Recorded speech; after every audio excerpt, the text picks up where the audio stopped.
The universe laughed at Earth. For centuries, humans had tried to reach the stars with rockets and metal ships, while the greater species of the galaxy watched from a distance and mocked. They still burn fuel, they said. They still crawl through space like insects, and yet, something had changed. It began on a quiet night above Earth's orbit, when an old research station called Helios 7 picked up a strange signal. Dr. Mira Valen, chief scientist of the station, was the first to notice it. The signal came not from any known star or colony, but from deep beyond the galactic rim. The message was simple, repeated over and over. "Help us, please, Earth. Help us." Mira stared at the screen, her heart pounding. No alien had ever asked Earth for help before. Humans were the newcomers, the children of the stars. The galactic community barely spoke to them, except to sneer at their primitive methods and slow progress. So why now? The crew gathered around the glowing console, their voices trembling with curiosity. Could it be a trick? One asked. Or maybe some cosmic interference? But the signal carried more than words. It carried panic, fear, something desperate. The source came from Nerath, a planet belonging to the Varn Dominion, the same empire that once called Earth a Stone Age world with delusions of grandeur. Dr. Mira tried to reach their channels, but no one answered. The Varn were silent. No ships came or went from their borders. Only the plea for help echoed through the dark. Within hours, the signal spread across Earth's networks. Governments, scientists, and civilians all listened in disbelief. The aliens who mocked humanity were now crying for aid. The world erupted in debate. Some wanted to ignore it. "Let them suffer," said a politician. Others, like Mira, believed this was a moment of truth. Humanity had always been underestimated. Maybe it was time to show the galaxy what Earth could really do. The United Earth Council authorized an investigation. A single ship was chosen, the Horizon Spear, equipped with Earth's newest experimental drive, a design the rest of the galaxy had laughed at. They called it impossible. They said it would never work, but they didn't know what Earth's engineers had discovered. The ship launched in silence. Its engine did not roar. It folded space in a way no alien had dared to attempt, by twisting the very field of gravity itself. What took other species weeks to cross, the Horizon Spear did in hours. When the ship arrived in the Nerath system, everything changed. The once bright star burned weakly, its light dim and sickly. The planet below was shrouded in clouds of gray dust. Massive cities lay in ruins, their towers broken, their sky filled with strange electrical storms. Mira stood at the viewing window, speechless. "What happened here?" she whispered. The scanners detected traces of energy unknown to any human database. The atmosphere itself was unstable, pulsing like it was alive, and then they saw movement. Dozens of ships drifted near the surface, damaged and silent. Their hulls carried the Varn insignia, but their distress beacons had gone dark. One of the ships suddenly flickered with weak life signs. "Patch them through," Mira ordered. A cracked voice filled the bridge. It was alien, broken, trembling. "Earth, is that really you?" "This is Dr. Mira Valen, United Earth Science Corps," she replied. "We received your distress call." "What happened?" Static filled the channel, then a sound that made everyone shiver, a low, rising howl like something screaming inside metal. "They came from the dark," the alien gasped. "Our shields failed. Our weapons did nothing. The stars themselves are dying." The transmission cut off. The crew exchanged nervous glances. Something had attacked them, something powerful enough to silence an entire empire. Suddenly, the radar lit up with motion. Dozens of strange objects were moving toward them fast. They were not ships. They had no engines, no heat signatures, just voids, black shapes cutting through space like wounds in reality. "Contact in 30 seconds, the pilot shouted. Mira's hands tightened on the console. "Get us out of here." The Horizon Spear's drive began to hum, the gravity field spinning faster. The black shapes drew closer, blotting out the stars. One of them passed near the hull, and for an instant Mira saw it. It wasn't a ship. It was something alive. Its surface shimmered like liquid darkness swallowing light itself. And inside that darkness something moved, 1,000 shifting eyes. The drive ignited. The ship vanished in a flash of folded space, tearing through the void back toward the nearest safe system. When they reappeared, alarms blared. The ship's systems were damaged, the hull scarred. And yet, they were alive. Mira stood silently, staring at the dark smear across the viewing window. It wasn't dust or shadow. It was something else. Something that pulsed faintly as if it were still alive. No one spoke for a long time. Finally, the communications officer whispered, "Doctor, should we tell the council what we saw?" Mira looked at the strange mark, her face pale. "No, not yet," she said quietly. "They won't believe us." Outside, the stars shimmered cold and distant. Somewhere behind them, the darkness they'd escaped from was still moving, still hungry, and somewhere deep in space, the broken signal still echoed. "Earth, help us." The transmission from the Varn Dominion changed everything. Back on Earth, the return of the Horizon Spear caused chaos in every major city. News spread fast. Earth scientists had gone beyond the known borders and returned alive, but not unscarred. Dr. Mira Valen stood in the great council chamber, her face pale under the cold lights. Holograms of world leaders and representatives filled the room, their expressions tight with disbelief as Mira described what she had seen. "They weren't ships," she said quietly. "They were alive. Living shadows that feed on energy. The Varn Empire has fallen, and whatever those things are, they're spreading." The room erupted with whispers. Some laughed nervously, unable to accept her words. Others stared in horror.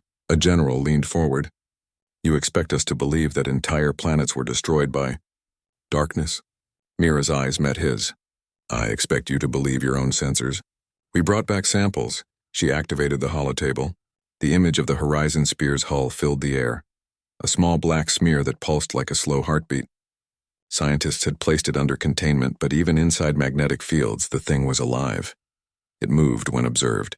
It stopped when ignored, and when they shone light on it, it absorbed it. The scientists called it the null matter. It wasn't just darkness, it was anti-energy, feeding on everything it touched. No known element or technology could harm it. The council fell silent. For the first time, Earth wasn't the one being mocked. It was the rest of the galaxy trembling in confusion.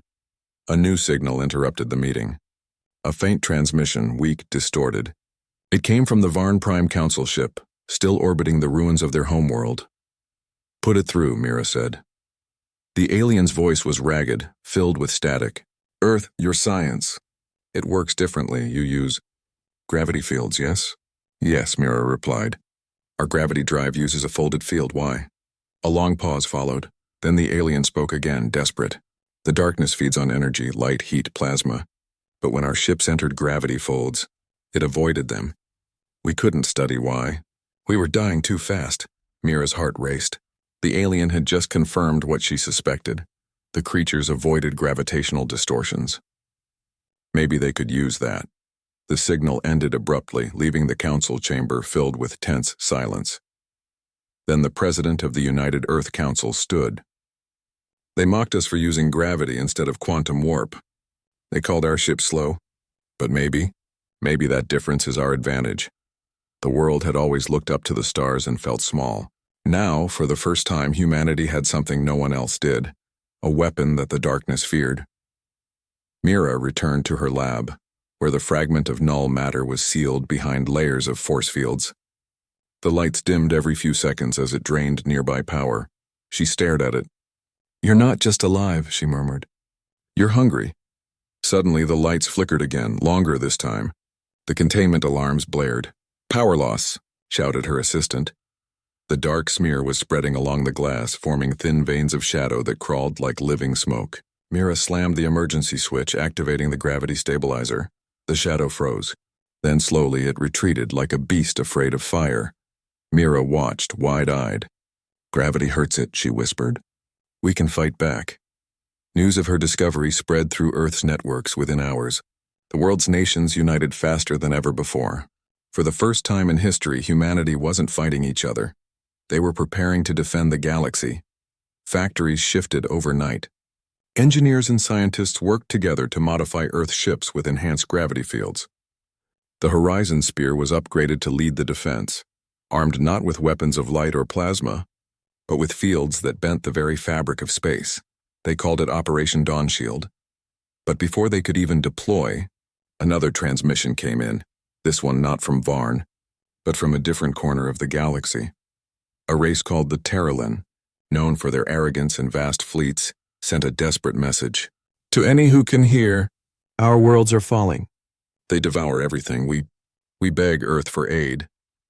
The same aliens who once called humans primitive were now begging for help.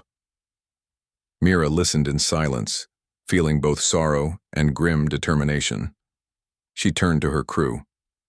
We help them, but this time they'll learn who we really are. The Horizon Spear launched again, its gravity engines glowing blue-white as it tore through folded space toward the Terralin system. When they arrived, the sight was worse than anyone could imagine. Entire moons were hollowed out, massive cities floated in pieces. The stars themselves seemed dimmer, as if the darkness had fed even on their light, and there, amidst the ruin, floated hundreds of alien ships, silent, powerless, their hulls melting away into black mist. Mira clenched her fists. All stations, engage gravity field. Push them back. The ship's engines roared as space rippled around them. The black shapes nearby twitched, retreating slightly. For the first time, the enemy moved away. It worked. Cheers filled the bridge, brief, fragile joy in a sea of horror. But then, the sensors screamed again. Thousands more shadows appeared on the edge of the system.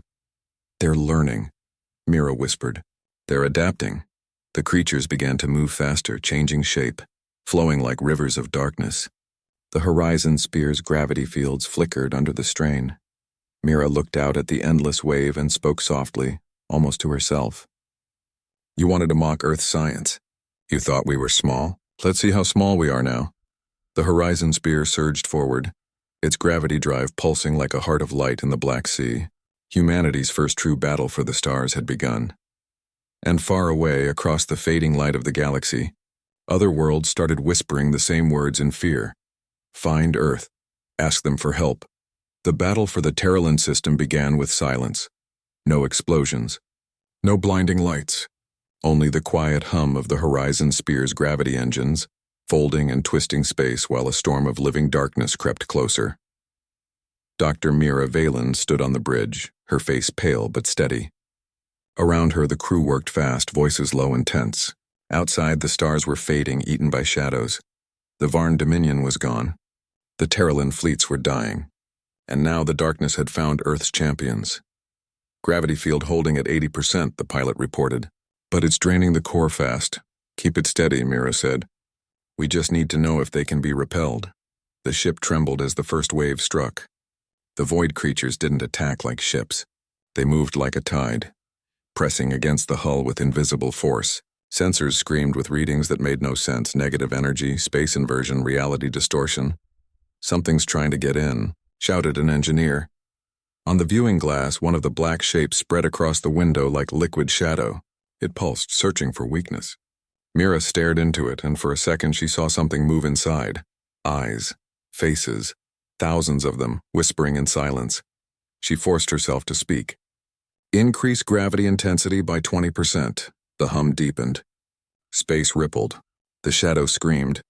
Not in sound, but in vibration, felt through every bolt of the ship. Then it peeled away, dissolving into nothing. It works, Mira whispered. They can't survive heavy gravity, but their celebration didn't last.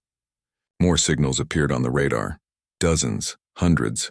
A wave of darkness rushing toward them like a living sea. They're surrounding us, the pilot shouted. Hold position, Mira ordered. Deploy gravity mines. The Horizon Spear launched silver orbs that floated into the void, each one a compressed gravity bomb. When the first shadow touched them, space bent inward, and the creature collapsed, crushed by invisible force. Cheers erupted on the bridge. Then the cheers turned to gasps. The other creatures stopped moving. For a brief moment, they seemed to watch the humans, studying them, and then they changed. Their forms twisted, grew longer, sharper. Instead of approaching directly, they began to spread, encircling the ship from a distance like predators learning to hunt. They're adapting again, Mira muttered. They learn fast. A sudden call came through from the Terralian command ship, still half-functional. The alien commander, pale and trembling, appeared on the holoscreen. Human vessel, he rasped. Whatever you are doing, keep doing it. The darkness is retreating near your ship. Mira nodded. We'll hold the line. Pull your survivors back to us, the alien's voice cracked. We mocked you once. We said your world was small. We were fools. Save your words, Mira said softly. Help us fight. The Terralin ships, battered and broken, turned toward the Horizon Spear. For the first time in history, an alien armada flew under human command. As they regrouped, Mira noticed something strange. In the distance, where the darkness was thickest, space itself seemed to flicker like a portal opening. A deeper blackness swirled there, and faint energy readings pulsed from within. Her sensors confirmed it. A source point, maybe where these creatures came from. She leaned forward. That's where they're spawning. If we destroy that point, we might stop the spread. But Doctor, her second officer said, the gravity field won't hold if we move closer. It's too unstable. I know, Mira replied. That's why we'll use something new. She opened a secure file, the Earth Singularity Project, a secret experiment that had never been tested in space. It was designed to create a temporary micro-black hole, a controlled collapse of gravity strong enough to erase any matter caught inside. It was humanity's ultimate weapon and its greatest risk. Are you serious? The officer whispered. If we miscalculate, it could consume us all. Mira looked at the flickering darkness ahead. If we don't try, there won't be anyone left to risk. The order was given. Engineers rushed to prepare the device, their hands shaking. The Horizon Spear glowed brighter, its core spinning faster than ever before. The creatures must have sensed it because they surged forward in fury. Waves of black energy slammed against the ship, rocking it like a toy in a storm. Shields failing. Gravity field at 60%. Mira gritted her teeth. Hold on. Just a few more seconds. Outside, the Terralin ships formed a barrier, firing useless energy beams just to distract the swarm. Their sacrifice gave the humans time. Finally, the countdown began. Singularity charge 3, 2, 1. The stars bent. A sphere of pure gravity formed at the ship's bow, pulling light, matter, and energy toward it. The nearby creatures screamed as they were dragged into the void, shredded into nothingness. The swirling portal of black energy, their source, began to collapse under the immense pressure. It's working, cried the pilot. But then the reading spiked. The singularity was growing unstable. If it expanded too far, it would take the ship with it. Shut it down, someone yelled. Mira hesitated. If they shut it down now, the portal might survive and the darkness would spread again. She looked at the faces of her crew. Then she looked at the distant stars that still burned beyond the storm. Her voice was calm. Not yet. We finish this. The Horizon Spear pushed forward straight into the collapsing rift. The ship groaned as space twisted around it. Gravity screamed and then silence. The light returned. The shadows were gone. The portal vanished. Only wreckage drifted where the monsters had been. Status? Mira whispered. Core stable, replied her officer, voice shaking. Hull intact. The singularity collapsed cleanly. A stunned silence filled the bridge. They had done it. They had destroyed the source. The Terralin commander's voice came over the comm, full of awe. Humanity, you have done what no empire could. The darkness runs from you. Mira closed her eyes, relief flooding through her. But deep down she knew it wasn't over. The readings showed faint traces of null matter still drifting in nearby systems, pieces that had escaped. They were still out there, watching, waiting. As the Horizon Spear turned for home, Mira looked out at the stars and whispered to herself, they mocked Earth's science. Now they'll learn to fear it. News of Earth's victory spread through the galaxy like wildfire. The mighty Varn Dominion was gone. The proud Terralin fleets lay in ruins. Yet humanity, small, mocked, ignored, had faced the darkness and survived. For the first time in history, alien worlds spoke the name of Earth not with laughter, but with fear and respect. On the blue planet that everyone once dismissed, crowds filled the streets, cheering for the crew of the Horizon Spear. The ship that returned from the dark had become a symbol of hope, and Dr. Mira Valen was now called the woman who tamed the void. But Mira felt no joy.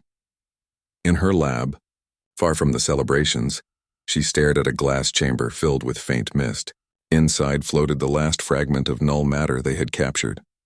It pulsed faintly like a dying ember, but every few minutes it twitched as if it were breathing. Still alive, she whispered. Her assistant, Theo, entered quietly. You should rest, Doctor. The council wants you at the ceremony tomorrow. Mira didn't turn. It's not dead. The readings haven't dropped in days. It's just Waiting, Theo frowned. You think it's conscious? I think it's smarter than we understand, she said.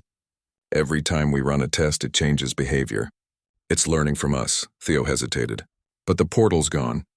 The threat is over, isn't it? Mira sighed. That's what they said about the first signal. Then it came again. As if on cue, the lab lights flickered. A low hum filled the room and the monitors displayed random data. Frequencies, codes, strange coordinates. Mira's eyes widened. Theo, that's not random. The coordinates pointed to a distant star system, Arion 3, deep in uncharted space. And beneath the data, faintly embedded in static, came a voice. It wasn't alien. It was human, a man's voice distorted but unmistakable. This is Commander Ryan Holt. Horizon Spear 2. Anyone receiving this, don't come here. Theo froze. That's impossible. There's no second Horizon Spear. Mira's blood ran cold. Not yet, she whispered. The message repeated over and over, ending with the same haunting words. Don't come here. The next morning, the United Earth Council gathered for the grand ceremony. Leaders from 10 alien races attended, their faces full of forced smiles and quiet envy. The Terralan envoy bowed before the human president. Your gravity technology saved our worlds. We owe you everything. The president nodded proudly. Humanity only did what was right. We protect life. But when it was Mira's turn to speak, she stepped up to the podium and looked around the glittering hall, so full of celebration, so blind to the danger still growing. She said quietly, "We haven't won." The room fell silent. The darkness wasn't destroyed, it was delayed. The null matter we studied shows signs of awareness. It's transmitting coordinates.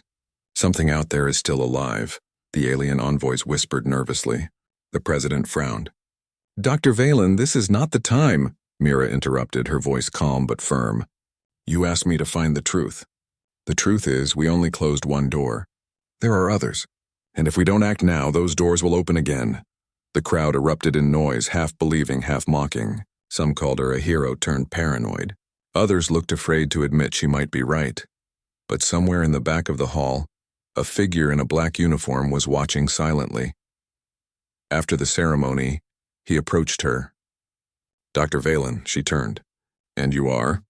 Commander Elias Kerr, he said, showing his insignia. Earth Defense Intelligence. We've been monitoring the same signal you mentioned. Mira's eyes narrowed. You already knew? We detected it 2 days ago, Kerr said. But the council ordered silence. They don't want panic. He handed her a tablet. On it was the full recording of the transmission. The same voice repeated, Commander Ryan Holt. Only this time, there was more. After "Don't come here," the voice whispered something else, barely audible under static. It's learning to speak like us. Mira's skin crawled. It's imitating human speech? Kerr nodded grimly. It's not just consuming energy anymore. It's consuming minds. Within hours, Mira was aboard a stealth cruiser bound for Arion 3. The council denied the mission publicly, but deep inside the ship's hold, scientists and soldiers worked together in silence. Their goal: find the source of the transmission before the darkness evolved further. When they arrived, Arion 3 looked peaceful at first glance, a blue-green planet orbiting a white star. But the scanners told another story. No signs of cities, the pilot said quietly, but energy readings. Off the charts. The surface shimmered faintly, as if the planet itself was covered in glass. Take us lower, Mira ordered.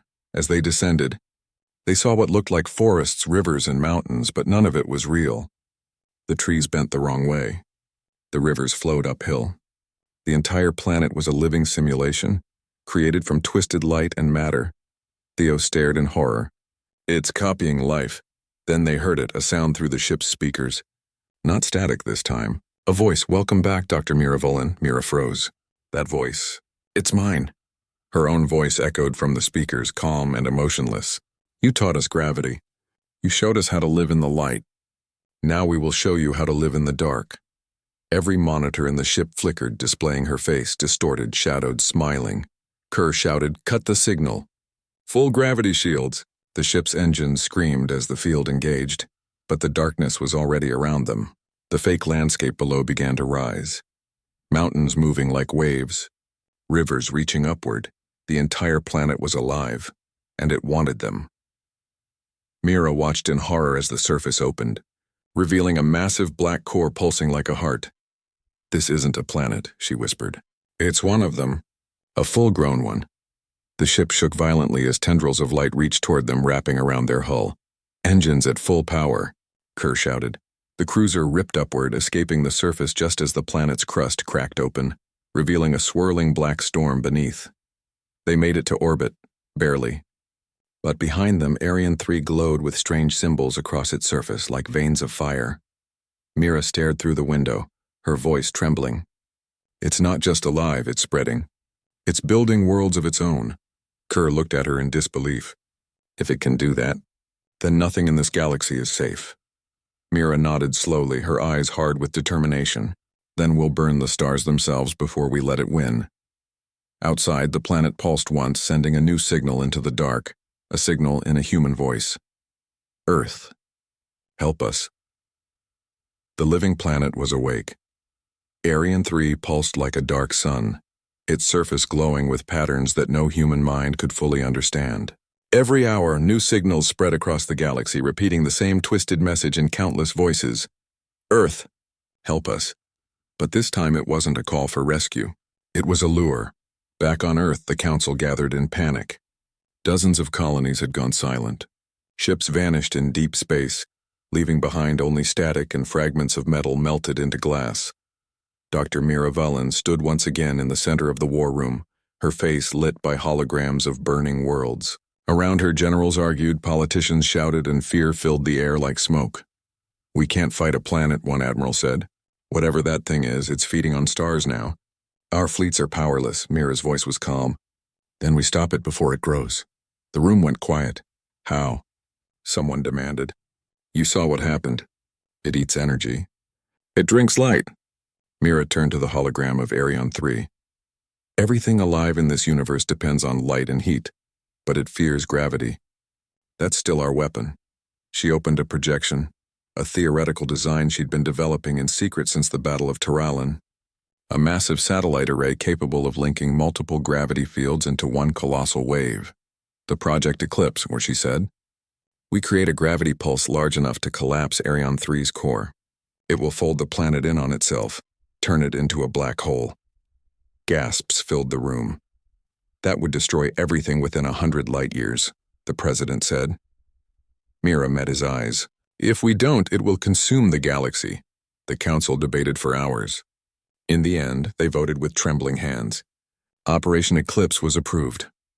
Days later, the shipyards of Earth roared with activity. Thousands of workers, human and alien alike, labored side by side under dark skies. They no longer mocked Earth, they followed it. Humanity had become the center of the galaxy's defense, the last hope against the darkness. Commander Elias Kerr stood beside Mira on the deck of the Horizon Spear.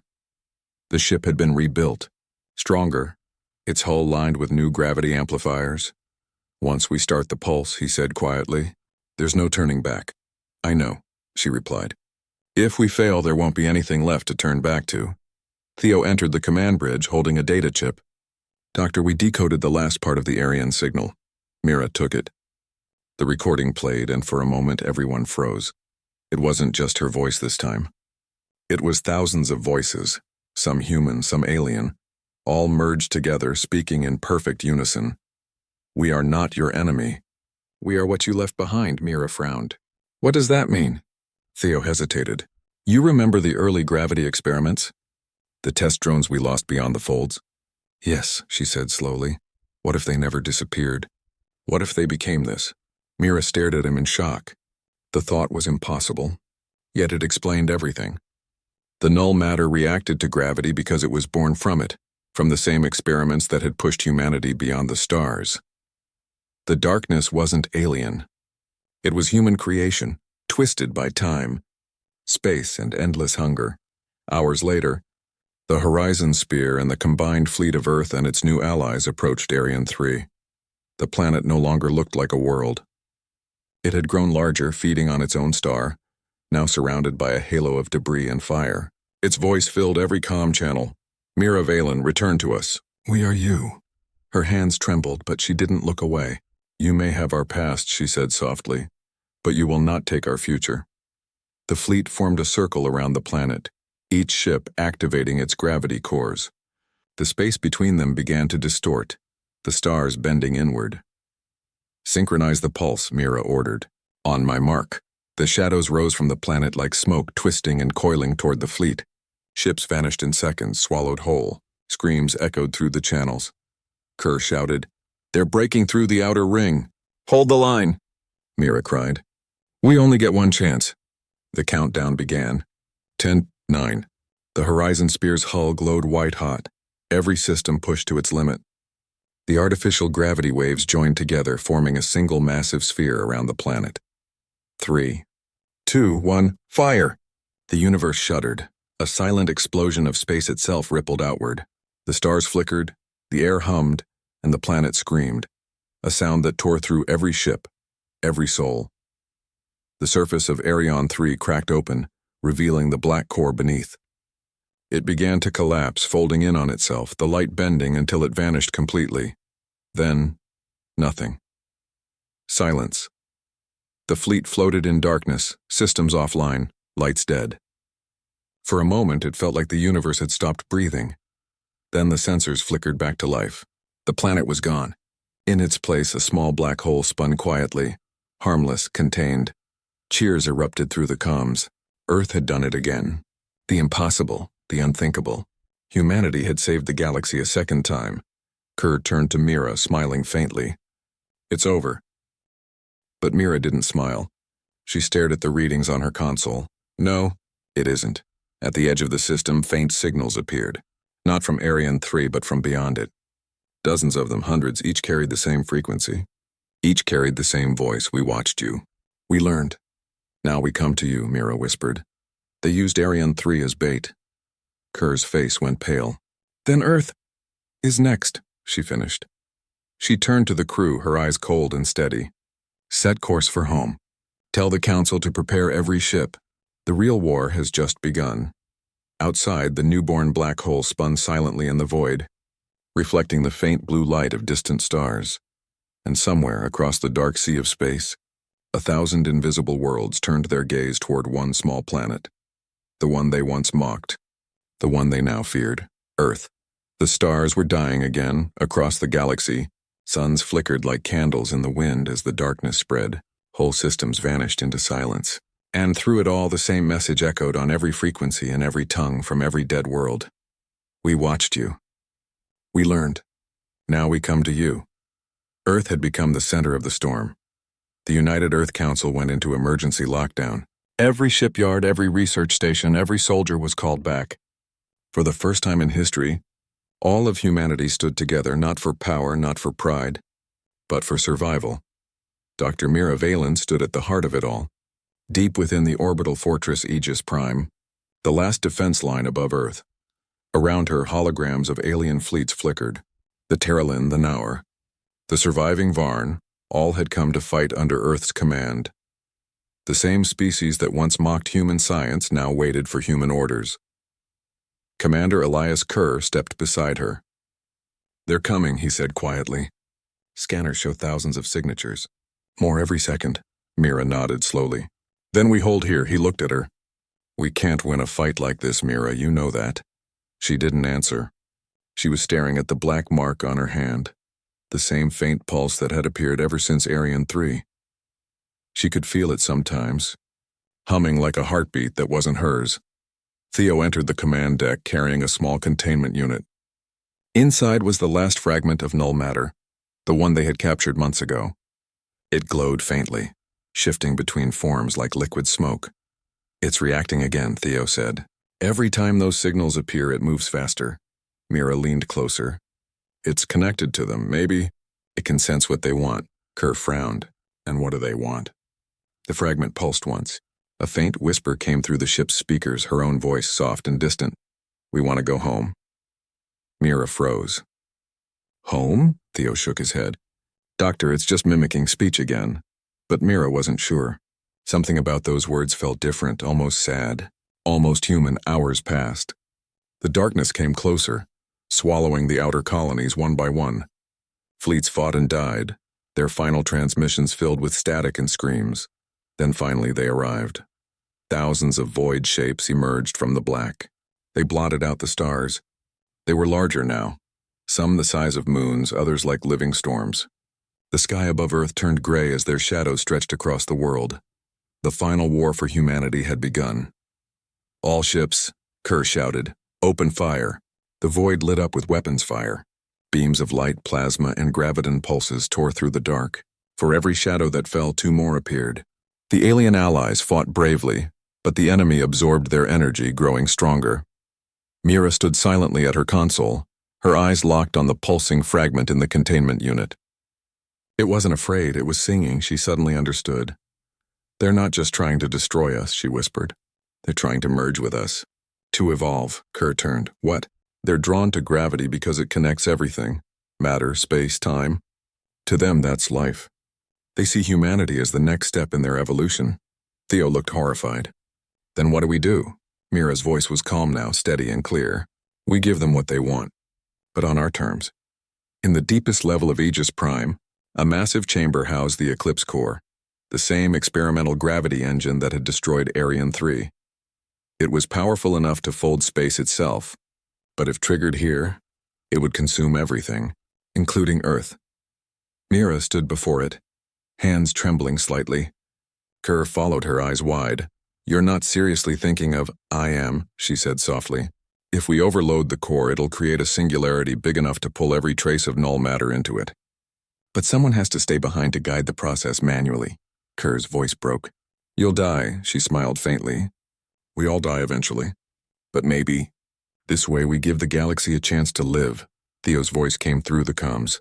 "Doctor, the outer defenses are collapsing." "They're breaking through." Mira placed her hand on the console. The fragment of null matter pulsed faster, responding to her heartbeat. She looked at it one last time. "You were born from our mistakes. Let's end this together." The containment glass shattered. The dark substance wrapped around her arm like smoke, glowing faintly. Kerr tried to step forward, but the air shimmered around her. "Mira!" She turned and smiled. "Tell them, never stop reaching for the stars." Then she pressed the final command. The Aegis Prime began to shake violently. Gravity fields spun out of control, bending light, tearing space apart. The attacking swarm froze mid-flight, drawn toward the fortress like metal to a magnet.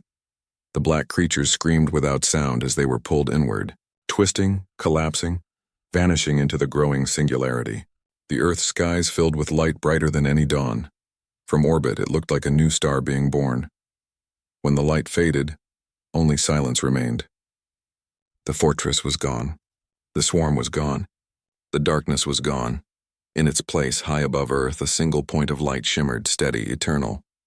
The singularity had stabilized into a small, glowing sphere orbiting the planet, radiating harmless energy.